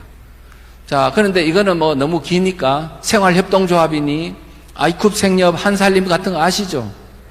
여러분, 아이쿱 생협만 해도요, 98년도에 만들어졌는데 처음으로 이 단체에서 뭘 했냐면 미국 쇠고기는 광우병 걸린 소다고 막 이야기 주장한 게 이겁니다. 이 단체입니다. 그래서 2008년도에 광우병 사태가 벌어진 후에 매출액이 대여섯 배가 올라가지고 바로 뭐 5천억의 매출액이 일어나는 거대 규모로 성장됐습니다. 우리가 지금 이런 것들을 보면 뭐 하나둘이 아니에요. 거기다가 이명박 대통령 말기에 12월 달에요. 어떻게 뚱딴지 같이 협동조합 기본법이라는 걸 통과를 떡 시켜놨어요. 그랬더니 좌파들이 웬 떡이냐 그래가지고 너무 좋아하는 거야. 어떤 좌파 교수는 말하기를 앞으로 100년이 지난 뒤에 이명박 대통령 가장 위대한 대통령으로 남을 거라고 했어요. 왜냐하면 협동조합 기본법을 통과시켜줬기 때문이다. 이제 그걸 하자마자 박원순 시장이 서울시 예산으로 협동조합, 새끼 협동조합을 1000개를 만들었어요. 그해. 그리고 앞으로 10년 내에 8000개 협동조합을 만들겠다 했어요. 이제는 서울시만 그런 게 아니고 전역의 대한민국에 전부 다 마을마다 협동조합하고 사회적 기업이 만들어져 가지고 좌파들이 먹거리 생태계가 만들어져 있는 상황입니다. 지금 이런 걸 생각해 보면 거기다가 지금 그거를 좀 더 그들에게 권한을 강화할 수 있도록 법안을 발의하고 조례를 발의하고 지금 있는 상황이다. 이렇게 말씀드릴 수 있습니다. 또 마을 공동체, 마을 교육 공동체 법안도 발의되어 있습니다. 이건 뭐냐? 이미 문재인 정부가 들어선 후에 교육 공동체를 만들려고 노력을 했는데요. 교육부에서 주관이 됐어요. 지금은 이제 어느 정도 이제 기반 작업이 됐기 때문에 뭘 하고 있냐 하면 법안 발의를 하고 있습니다. 자, 핵심은 뭐냐? 읍면동 단위에 있는 모든 교육기관이 있죠. 어떤 교육기관? 초등학교, 중학교, 고등학교. 그 다음에 성인학교, 기술학교. 그 다음에 나아가서는 좌파들이 만든 마을학교가 있습니다. 이거를 어떻게 하겠다? 통합관리하겠다. 하나로 통합 운영하겠다는 겁니다. 이렇게 하려고 하는 뜻은 좌파들이 만든 학교, 민간 학교니까 예산 지원이 잘 안 되잖아요. 통합관리 한다는 명분으로 그들에게도 돈을 지원하겠다는 겁니다. 그 다음에 두 번째는 교사와 강사를 통합관리하겠다. 그 뜻은 지금 좌파 마을 활동가들, 마을 강사들을 정규학교에 강의시키겠다는 겁니다. 그러면 그들은 정규학교에 가서 뭘 하느냐? 가치관 교육을 시키겠다는 겁니다. 사상 교육을 시키겠다는 거죠. 이미 지금 하고 있어요. 그 정도를 더 강화하겠다는 거죠. 얼마 전에 제가 어떤 자료를 봤는데 마을 교육 활동가가 중학교 가가지고 학생들한테 마르크스 이야기를 했더니 스펀지 빨아먹듯이 쭉쭉 들어가더라는 거예요. 마을을 그렇게 만들겠다는 거예요. 그런 마을 공동체를 만들겠다는 겁니다. 이제는 학생만 가르치는 게 아니고 학부모, 지역 주민까지 가치 교육을 시키겠다고 이야기하고 있습니다. 그래서 요람에서 무덤까지 하겠다는 거예요. 여러분들이 지금 멀지 않았습니다. 우리가 지금 여기서 방치해버리면 이제 대한민국의 체제가 넘어가는 것은 멀지 않았다고요. 자, 이런 법들이 있고 자치경찰체가 있습니다. 이건 또 뭐냐? 여러분들은 이미 아까 헌법 초안에 이미 검찰에 있는 검찰의 권한을 지금 수사권을 제어하려고 하는 내용들을 보셨잖아요. 자, 그래서 이제 그 연장선상에서요, 자치경찰제를 지금 법을 개정해서 시행 중입니다. 작년 7월 1일부터 시행하고 있습니다. 자, 그런데 이게 본질이 뭐냐? 이거를 살펴봐야 되는데.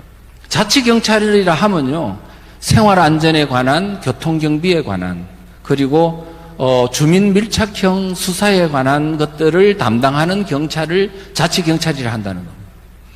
그러니까 국가경찰은 이제 지금까지는 다 국가경찰이었잖아요. 그거를 국가경찰과 자치경찰로 이렇게 나눠가지고 12만 경찰 인력 중에서 자치경찰은 한 4만 몇천 명 정도는 자치경찰 업무를 담당하게 하고, 그 다음에 나머지 6만 얼마는 뭐냐면 7만 명 정도는 6만 얼마 정도는 국가경찰 업무를 담당하게 이렇게 했어요. 자, 했는데 자치경찰을 컨트롤하는 센터는 어디냐 하면 시도지사 밑에 있는 시도자치경찰위원회입니다. 시도경찰위원회. 그런데요, 이 시도경찰위원회가 자치경찰을 통할함에 있어서 시도지사로부터 간섭을 안 받는다는 거예요. 독립돼서 운영한다는 거예요. 자, 그렇죠. 그러면 시도경찰위원회가 굉장히 중요한 역할을 하는 건데, 그러면 시도경찰위원회가 어떤 사람이 구성되는지가 중요하잖아요. 7명인데요. 자, 첫째, 시도의회에서 2명 추천, 도지사가 1명 추천, 교육감이 1명 추천, 추천위원회에서 2명 추천, 국가경찰위원회에서 1명 추천. 자, 여러분, 이번 지방선거 전에를 한번 생각해 보세요. 작년의 경우에 지방의회가 어떤 형태였는지. 서울시가요, 서울시의 의회 의원 숫자가 108명인가 정도 되는데, 110명인가요? 108명인가 되는데, 더불어민주당이 102명이었어. 모두가 다 그랬잖아요. 단체장도 다 그랬지요. 교육감도 다 그랬지요. 그 사람들만 추천해도 이미 끝난 거야. 좌파 마을 활동가들이 이미 경찰 장악했다는 겁니다. 자치경찰을. 자, 이렇게 되고 보니까 여러분, 검수완박법 생각나세요? 이렇게 무리하게 선거에 악영향을 미칠 건데도 아랑곳하지 않고 검수완박, 검찰의 수사권을 완전히 박탈하겠다 하는 걸 보고 사람들이 놀랐죠. 그래서 이거는 이재명 또 문재인을 수사를 막으려고 하는 이유겠구나 생각하지만 그게 아니고 사실은 뭡니까? 이미 수사권이 경찰한테는 이미 좌파의 손아귀한테 들어가 있다고 보기 때문에 이 검찰의 수사권을 박탈해가 경찰한테 주는 거야. 이렇게 생각해 보니까 이거는 이미 하부에 지금 치안권이 그들의 손아귀에 있다는 믿음이 그런 것을 하게 했다고 보여지는 거예요. 자, 그런 면도 있고요. 그 다음에 이제 자료를 보니까 전국 읍면동이 전체주의 시스템으로 되어 있는데, 자, 보세요. 읍면동별로요, 좌파 마을 활동가가 주민자치에도, 그 다음에 마을 교육 공동체도, 마을 경제 공동체도, 자치경찰 조직도 이게 다 어떻게 보면 통합 관리하는 어떤 시스템이거든요. 그런데 이게 마을별로 다 떨어져 있어가 되겠냐.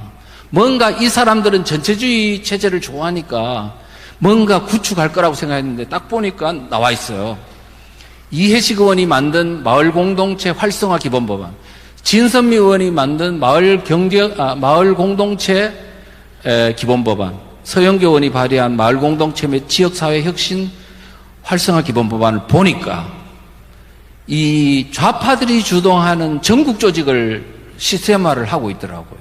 그런데 두 가지 종류로, 하나는 마을 공동체 정책을 심의 의결하는 전국 조직, 또 마을 공동체 사업을 지원하기 위한 전국 조직 두 개로 겹치기로 만들어 놨더라고요. 그런데 지원하는 조직이라 그러니까 이게 진짜 지원하는 줄 알지만 서울시의 사례를 보니까 박원순 시장이 지금 구청 외곽에 구주민자치지원단이라는 걸 만들어 놓고 동마다 지원관을 설치해 놓고 이게 뭘 하느냐 하니까 지원하는 게 아니고요. 구청도 통제하고 동사무소도 통제하고 주민도 통제하고 그 구청 내에 있는 모든 좌파단체들을 다 통합관리하는 거야. 이런 시스템을 지금 갖추고 있는 거예요. 그래서 저는 이거를 대충 그려봤습니다. 지금까지 우리 대한민국의 자유민주주의 시스템 하에서 지방제도는 이렇게 되어 있습니다. 행안부 밑에 시도, 시도 밑에 시군구, 시군구 밑에 뭐가 있습니까? 읍면동. 그 다음에 밑에 진짜 주민이 있는 그런 시스템이었죠. 그런데 지금 이들이 새로 만들고 있는 거는 뭐냐? 별도로 좌파단체의 조직, 전국 조직이 쫙 밑으로 들어와서 그 밑바탕에 백업해 주는 거는 가짜 주민들이 백업해 주는 거예요. 그렇게 씁니다. 그런데요, 주민자치회를 만들면서 그들이 막 대화하는 걸 보니까 이런 내용도 있더라고요.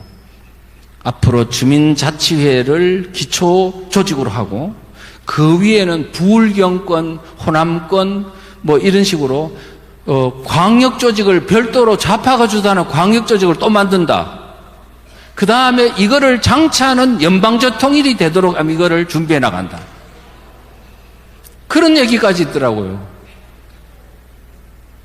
그래서 제가요, 중국의 행정 전문가한테 물어봤습니다. 제가 이 내용을 쭉 설명했더니 바로 딱 이렇게 말하더라고요.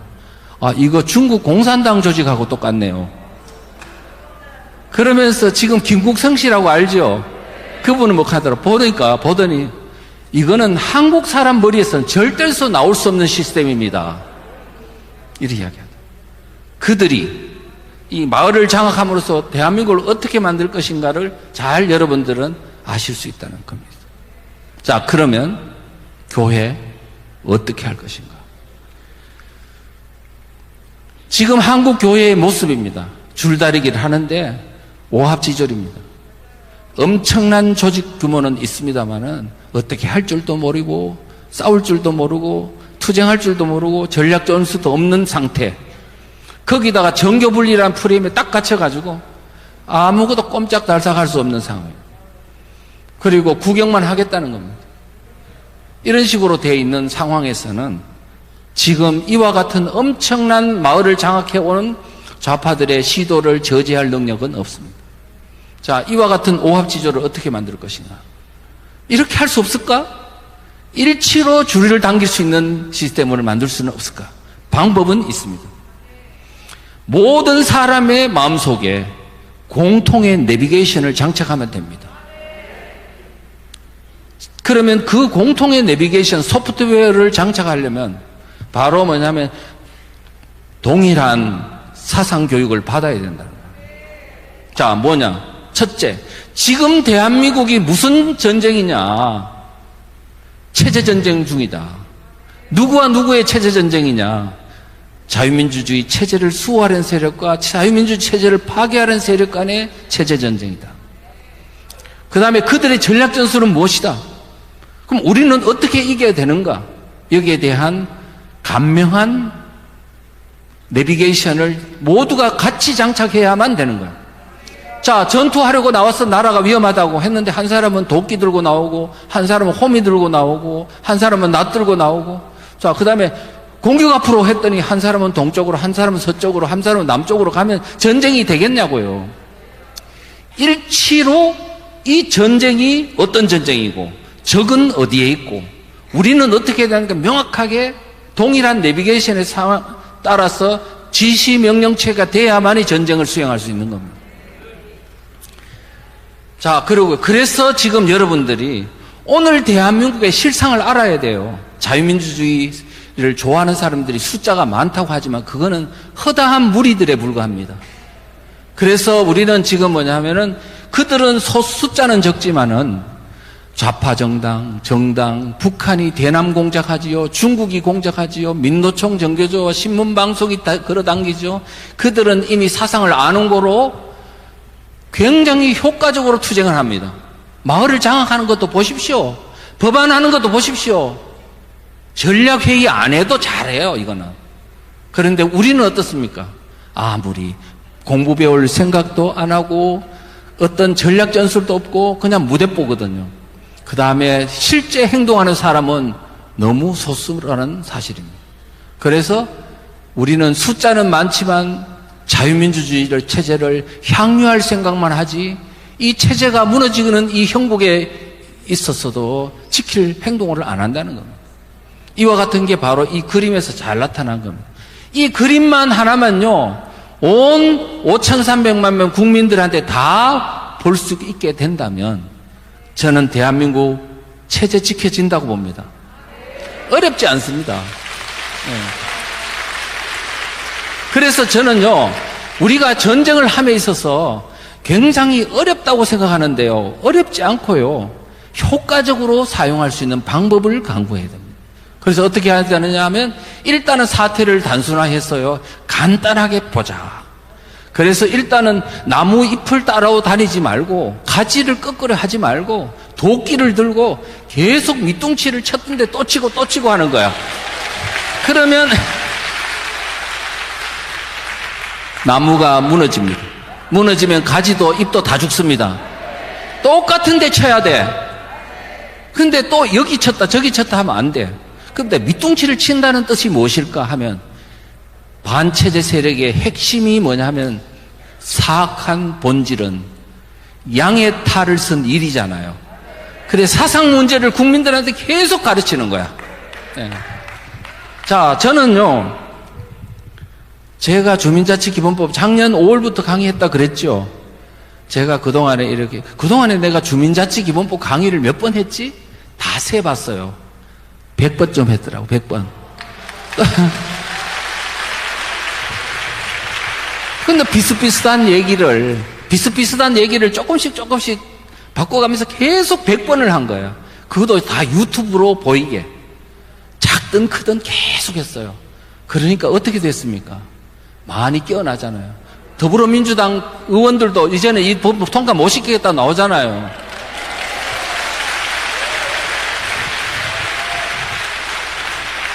뭐 어떻게 해야 된다고요? 세네는 거듭 반복이라고요. 똑같은 내용을 반복해서 계속 지는 거야. 국민들이 무너진다고요. 이런 것들을 우리가 원리를 아셔야 된다는 말씀을 드립니다. 그래서 지금 저희들은, 제가 이제 이게 마지막 장입니다. 주민 깨우기 운동은 곧 전도 운동이다라는 말씀을 좀 드리겠습니다. 지금 우리가요, 교회가, 여러분, 교회마다 남전도회, 여전도회라는 말이 있죠. 근데 그거 왜 만들었을까? 전도 안 하잖아요, 지금. 그러니까 저는요, 옛날에 이렇게 자료를 보다 보니까, 옛날에 뭐 일제시대 때 교회가 별로 없었으니까, 그래서 그 남전도회, 여전도회를 만들어가지고 저 이웃 마을에 파송을 하는 거야. 전도하라고. 실제 전도를 하는 거예요. 그런 역할을 하게 했고, 저는 기독교 4대째입니다. 믿음은 없지만 4대째예요. 근데 그 4대째인데 제가 그 시골의 교회를 보면 옛날에 돈이 없어가 목사님은 초빙을 못하고 전도사님이나 조사님이나 뭐 장로님이 와서 시무를 했어요. 자, 그 장로님이나 그 조사님이 뭘 하느냐? 성경 전도 안 해요. 전부 다 길 가는 사람 이렇게 막 노인네가 지팽이 짚고 이렇게 가면 우산 들어주는 거야. 집까지 데려다 주고. 농번기철이 되면 농사 도와주고. 목사님이 바빠요. 이렇게 하면서 뭘 하냐면 주민들의 마음을 얻는 겁니다. 그게 전도운동이었어요. 그게 생각할 때는 전도를 해야지, 성경을 가르쳐야지, 왜 농사일을 도와주냐 하니까 그게 전도라니까요. 오늘 대한민국이 지금 마을이 위험하다고 그랬죠. 이 마을이 위험하고 마을을 통해서 대한민국 자유민주 체제가 무너지고 대한민국 국가가 무너지는 거예요. 그런데 지금 교회가 뭐 하고 있냐? 성경 공부하고 있는 거야. 그 다음에 교회에서 기도한다면서 교회에 갇혀 있는 겁니다. 그게 나쁘다는 뜻이 아닙니다. 그것도 하지만 왜? 기도해야 힘이 생기니까. 그렇지만 우리는 지금 이 국가의 위기 앞에 마을이 위험한 위기 앞에 이거를 극복하기 위해서 교회가 나서고 소책자를 나눠주기 운동을 해야 되는 겁니다. 예. 그래서 주민들을 깨웠어. 주민들을 깨우는데 성공을 했어. 나라가 정상화되면 그 공로는 다 우리 한국교회가 받는 겁니다. 기독교 국가가 가능해지는 겁니다. 자, 그렇게 하고요. 그래서 저희들은, 제가 이제 이렇게 이야기하고 싶어요. 우리가 앞으로 3,491개 읍면동 숫자가 있으니까 교회들이 거기마다 작은 조직을 만들어요. 교회를 다 설득하기는 어려워요. 교회 밖에 3명 단위로 소 조직을 만들어 가지고 또 소책자를 읍면동 뭐 규모가 넓은 건 아니지 않아요. 그래서 전철 앞이나 시장통이나 이런 데서 3사람이 계속 소책자를 한 1년만 나눠주면은 아마 주민들이 어떤 사람들 봤다는 이야기를 다 할걸요? 전 목사님이 그러셨어요. 이천 교수 책을 한 1,000만 권 팔아주겠다고. 나는 처음에 한 2, 3년 전부터 작년에도 그리 말씀하시길래 참 목사님은 일단 좀 약속을 많이 하시는구나 생각했는데 1,000만 조직을 만들어 가는 게 숫자가 똑같은 거야. 아하. 이 조직을 통해서, 이 운동을 통해서 모든 국민들이 마을이 위험하다는 사실과 체제위기에 왔다는 사실과 동일한 내비게이션을 장착하는 이 운동을 펼치려고 하시는구나, 이런 생각이 들더라고요. 지금 이제 마지막으로 여러분들이 우리 지금 대한민국이 위기 앞에 우리가 기도하고 정말 성령을 받고 그 다음에 대한민국을 나서가지고 이제 이거를 나라를 되살렸을 경우에 이 반공적인 의식을 가진 기독교의 어떤 정신을 새로 만들어 가지고 어디로 나서야 되냐면, 저 유럽 교회가요 네오막시즘 변종공산주의에서 다 무너졌습니다. 미국도 무너지고 있습니다. 자기들이 체제 전쟁인 줄도 몰라요. 지금 전 세계가 지금 그렇게 되고 있습니다. 이제 우리가 대한민국을 이 이론으로 다시 되살린다면 이거를 장착해가지고 유럽으로 전도여행을 떠나야 돼. 미국으로 떠나야 되고, 북한도 살리고 중국도 살리고, 이제 기독교의 그리스도의 시절을 다시 되살릴 수 있다는 거예요. 예. 공산주의는요 유물론이라기보다 마귀입니다. 마귀. 파멸의 영이라고요. 그래서 그들을 이기려면 우리가 정상적인 건 안 되고 그들의 본질과 본체를 이해할 수 있는 그런 교육운동이 일어나면서 성경을 가르쳐야 된다고 생각합니다. 감사합니다.